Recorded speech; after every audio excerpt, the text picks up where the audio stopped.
নমস্কার, দেখছেন কলকাতা টিভি। আমি সুদীপ্ত রয়েছি আপনাদের সঙ্গে। শুরু করছি জেলার সারাদিন। প্রথমেই যে খবরের দিকে নজর রাখবো, ঝালদা পুরসভার আস্থা ভোট 8ই ডিসেম্বর হচ্ছে না। বিচারপতি অমৃতা সিনহার নির্দেশ খারিজ। ডিভিশন বেঞ্চের পদ্ধতি মেনে চেয়ারম্যান সরানোর প্রক্রিয়া করতে পরামর্শ বিচারপতি অরিজিৎ বন্দ্যোপাধ্যায়ের ডিভিশন বেঞ্চের।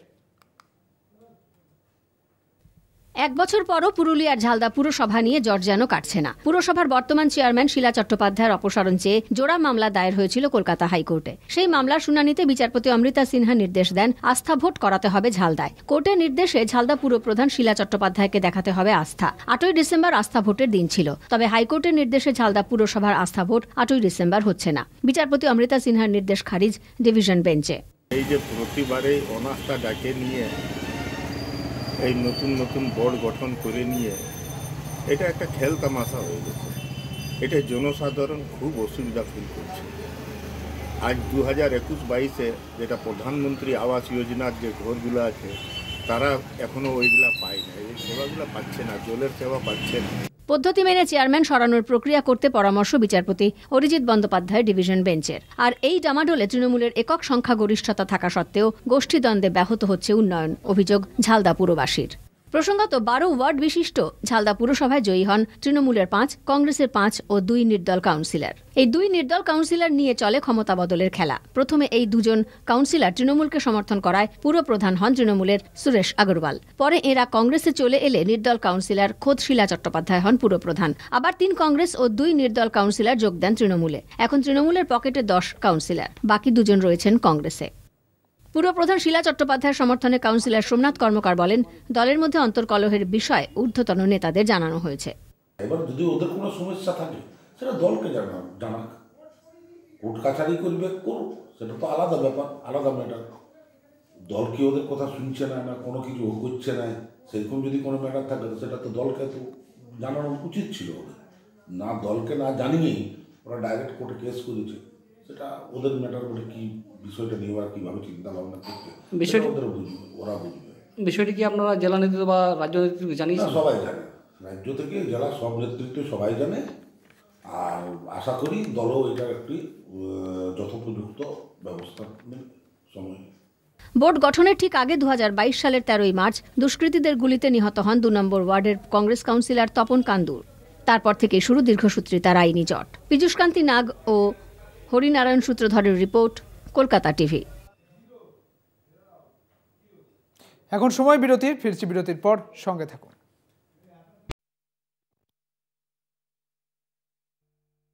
যাওয়াকে কেন্দ্র করে 2 গোষ্ঠীর সংঘর্ষে খুনের অভিযোগ হুগলির খানাকুলে। দোষীদের শাস্তির দাবিতে দেহ রাস্তায় রেখে বিক্ষোভে ফেটে পড়েন স্থানীয়রা। পরিস্থিতি সামলাতে এলাকায় পৌঁছায় বিশাল পুলিশ বাহিনী।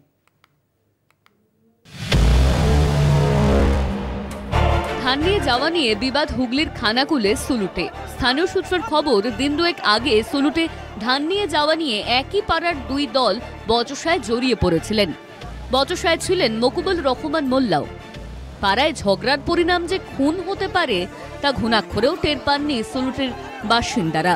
অভিযোগ, বুধবার সকালে মকুবুল খেতে কাজ করার সময় কয়েকজন দুষ্কৃতী এসে তাকে তুলে নিয়ে গিয়ে মারধর করতে থাকে। মকুবুলের পাড়ার লোকজন ঘটনার খবর পেয়ে খেতে গেলে দুষ্কৃতীরা চম্পট দেয়। গুরুতর আহত অবস্থায় মকুবুলকে খানাকুল গ্রামীণ হাসপাতালে নিয়ে গেলে চিকিৎসকেরা তাকে মৃত বলে ঘোষণা করেন। মকুবুলের মৃত্যুর খবর পেয়ে উত্তেজিত হয়ে ওঠে গ্রামবাসীরা।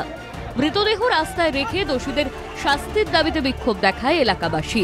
পরিস্থিতি সামলাতে এলাকায় পৌঁছয় বিশাল পুলিশ বাহিনী। আমার আব্বা কিছুই করেনি, আমার আব্বা ভালো মানুষ থেকে বেরিয়েছে, আমার আব্বার ফাঁসির বদলে ফাঁসি চাই রে। মকবুল রহমান মল্লিককে মেরেছিল, আমরা থানায় বসে মিটিয়ে দিয়েছিল, মিটে গেল, পুলিশ থেকে মিটে গেল, বুদ্ধবাবু ছিল থেকে মিটে গেছিলো। আজকে সকালে ও ধান কাটতে যায়, ধান কাটা মেশিন নিয়ে হঠাৎ করে ওকে আক্রমণ করে গৌড় পরামানিক, সনদ পরামানিক, অশোক পরামানিক, এরা সবাই মিলে 12-13 জন মিলে রড কাটারি ছুরি দিয়ে মকবুল রহমান মল্লিককে জানে মেরে দেয়। ধান নিয়ে যাওয়াকে কেন্দ্র করে পাড়ার ঝগড়ায় খুন হয়ে যাওয়া নিয়ে খানাকুলে যখন উত্তপ্ত, তখন ধান নিয়ে উত্তপ্ত গোঘাটও। সরকারি ধান ক্রয় কেন্দ্রে আধিকারিকরা না থাকায় ধান দিতে না পেরে পথ অবরোধে সামিল হলেন গোঘাটের চাষিদের একাংশ। আরামবাগ মেদিনীপুর 7 নম্বর রাজ্য সড়ক অবরোধ করেন তারা। অভিযোগ, সরকারি ধান ক্রয় কেন্দ্রে নিয়ম বহির্ভূতভাবে চাষিদের ধানে বাটা কাটা হচ্ছে। সরকারি শিবিরে সকাল থেকে ধান দিতে এসে দীর্ঘক্ষণ আধিকারিকদের দেখা না পাওয়ায় পথ অবরোধ করেন ক্ষুব্ধ চাষিরা। প্রায় 1 ঘন্টা পথ অবরোধ চলার পর পুলিশি আশ্বাসে পথ অবরোধ ওঠে। আজ 3 দিন হলো 3 কেজি করে ধানের বাদ দিচ্ছে, তো আজকে বলছে 5 কেজি ছাড়া মিলারা বলতে নেবো না। আমরা অফিসের দিকে বহুবার ফোন করেছি, তেনারা আসেননি। আমরা 7টা থেকে যে এইভাবে দাঁড়িয়ে আছি, তাহলে কি আমরা মানুষ নই? কোনো অফিসার আসছেন না। একদিকে ধান নিয়ে যাওয়াকে কেন্দ্র করে দুপক্ষের মধ্যে সংঘর্ষে খুনের অভিযোগ, আর অন্যদিকে ধান বিক্রয় কেন্দ্রে আধিকারিকের অনুপস্থিতিতে জনতার ক্ষোভ, 2 মিলিয়ে দফায় দফায় উত্তপ্ত হয়ে উঠল হুগলি। হুগলি থেকে দীপাঞ্জন রায়ের রিপোর্ট, কলকাতা টিভি।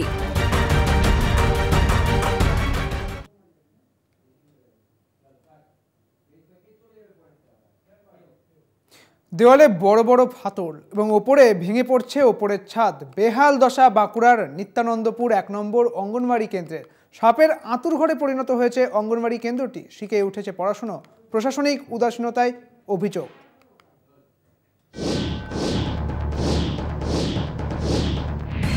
গত 1 বছরেরও বেশি সময় ধরে একেবারে বেহাল দশায় রয়েছে অঙ্গনওয়াড়ি কেন্দ্র। দেওয়ালে বড় বড় ফাটল, মাথার ওপর অ্যাসবেস্টাসের চালা ভেঙে গিয়েছে। সাপের উপযুক্ত বাসস্থানে পরিণত হয়েছে অঙ্গনওয়াড়ি কেন্দ্র। বাঁকুড়ার সোনামুখী ব্লকের রাধামোহনপুর পঞ্চায়েতের নিত্যানন্দপুর 1 অঙ্গনওয়াড়ি কেন্দ্রের এই বেহাল দশা। আগে এই কেন্দ্রে একটি ঘরের মধ্যে কোনো রকমের রান্না ও পড়ুয়াদের পড়াশোনা হতো, কিন্তু এখন আর তা হয় না। তাই অঙ্গনওয়াড়ি কেন্দ্রের পাশের একটি শিশু শিক্ষা কেন্দ্রে মিড ডে মিলে রান্না করতে হয় অঙ্গনওয়াড়ি কেন্দ্রের সহায়িকাকে। এই মুহূর্তে অঙ্গনওয়াড়ি কেন্দ্রের পড়াশোনা উঠেছে শিখে। দ্রুত অঙ্গনওয়াড়ি কেন্দ্রের সংস্কারের দাবি আতঙ্কিত অভিভাবকদের। ভাঙা ঘর, তারপর বাচ্চাদের পাঠাচ্ছি স্কুলে বা খাবার নিতে, আমাদেরও ভয় লাগছে। আমরাও সঙ্গে আসি সময়তে, যে যাই বাচ্চারা কি করে দেখি, তারপরে নিতে আসি। ওই তো জল পড়ছে ভাঙা ঘরে, কি করে দিদিমণিদেরও রান্না করতেও সমস্যা হচ্ছে, তাহলে বাচ্চাদের খাবার দিতেও সমস্যা হচ্ছে। তাহলে এটি ঠিক করার দরকার না? প্রশাসনিক স্তরে এই কেন্দ্রের অসুবিধার কথা একাধিকবার জানানো হলেও মেলেনি সুরাহা, জানালেন শিক্ষিকা থেকে অঙ্গনওয়াড়ি কেন্দ্রের সহায়িকা। আতঙ্ক নাই, ওই তো বাচ্চারা পাঠায় না, আর আমাদেরও তো প্রাণের একটা ভয় আছে নাকি, যে আমরা ওই ঘরে রান্না করব, যদি ভাঙে চুরা পড়ে, উপরেও চাল নাই। এবার বাচ্চাগুলোকে নিয়ে যে একটু মিড ডে মিলের বারান্দায় বসবো, মিড ডে মিলের বারান্দার চালা নেই, না গ্রীষ্মকালে বসতে পারছি না বর্ষাকালে বসতে পারছি। ওই বাচ্চারা আসে খাবার নেয়, মায়েরা আসে খাবার নেয়, চলে যায়। আমি চাই অবিলম্বে আমার ঘরটি মেরামত হোক কিংবা নতুন ঘর হোক। অঙ্গনওয়াড়ি কেন্দ্রের বেহাল দশা নিয়ে শাসক দলকে কটাক্ষ সোনামুখী বিধানসভার বিজেপি বিধায়ক দিবাকর ঘরামির।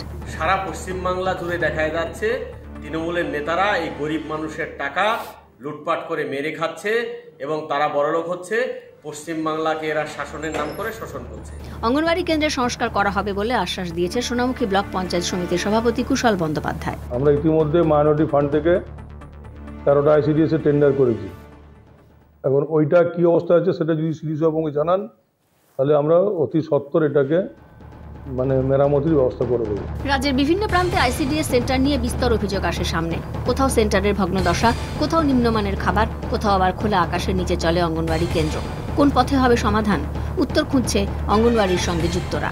বাঁকুড়া থেকে মফিজুল হুদার রিপোর্ট, কলকাতা টিভি।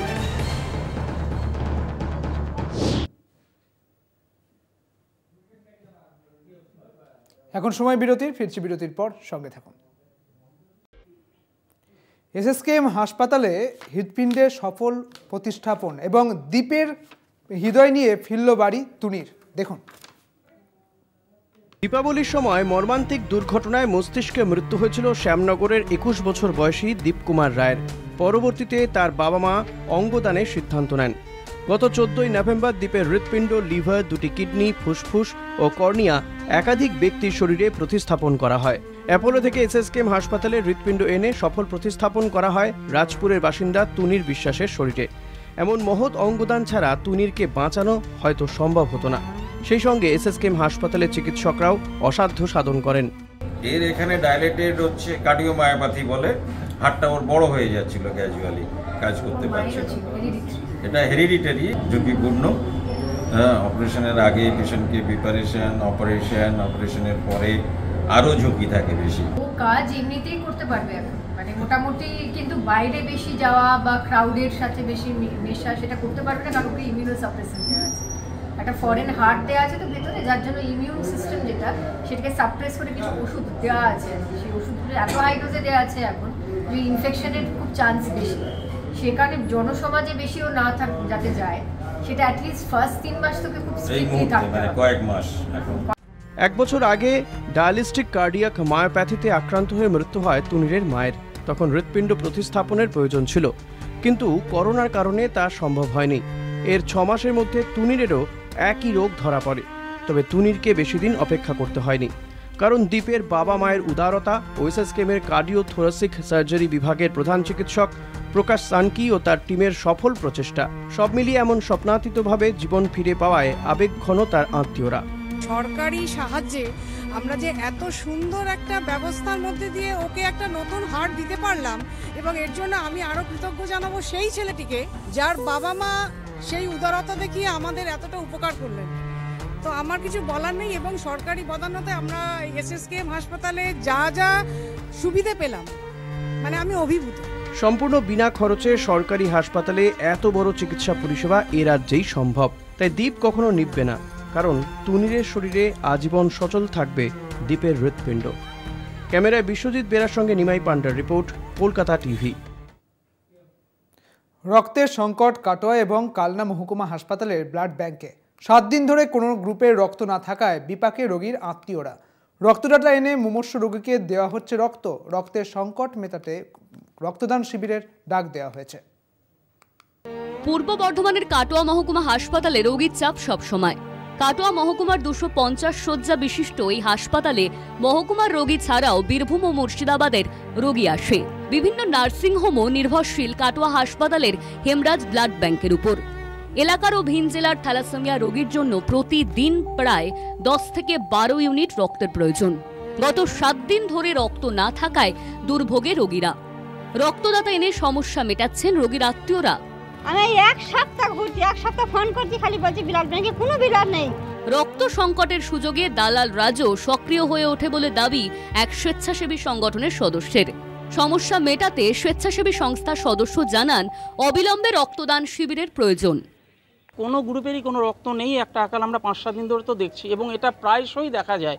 যখনই রক্তের একটা রক্তদান শিবিরগুলো কম হতে থাকে, তখন এই সমস্যাটা চূড়ান্ত হয়ে বাড়তে থাকে। আমাদের ব্লাড ডোনেশন ক্যাম্প করেন, ওনাদের সঙ্গে যোগাযোগ করছি, যোগাযোগ করে কিছুটা সমস্যার সমাধানের চেষ্টা করছি। কিছু কিছু ক্ষেত্রে পার্সোনাল লেভেলেও, কিছু কিছু ক্ষেত্রে পলিটিক্যাল পার্টি অফিসকেও আমরা জানাচ্ছি। একই সমস্যা কালনা মহকুমা হাসপাতালেও, প্রয়োজনীয় রক্ত অমিল। এই পরিস্থিতিতে সংকটজনক রোগীর প্রাণ বাঁচাতে এগিয়ে এলেন সাঁতরাগাছি পঞ্চায়েতের উপপ্রধান অনিমেষ ভাঙ্গি। কালনা মহকুমা হাসপাতালে রক্তদান করেন তিনি। জানা গেছে পঞ্চু মালিক নামের এক বৃদ্ধার হিমোগ্লোবিন কমে যাওয়ার কারণে তিনি গুরুতর অসুস্থ হয়ে পড়েন। এরপরই তাকে তড়িঘড়ি কালনা মহকুমা হাসপাতালে ভর্তি করলে চিকিৎসকরা বলেন তাকে রক্ত দিতে হবে, কিন্তু কালনা মহকুমা হাসপাতালে এবি পজিটিভ রক্ত ছিল না। এরপরই পরিবারের সদস্যরা যোগাযোগ করেন উপপ্রধান অনিমেষ বাবুর সঙ্গে। অনিমেষ বাবুর এই উদ্যোগকে সাধুবাদ জানিয়েছেন রোগীর পরিবার পরিজনেরা। ভাই করেছে, ওটা জানি না।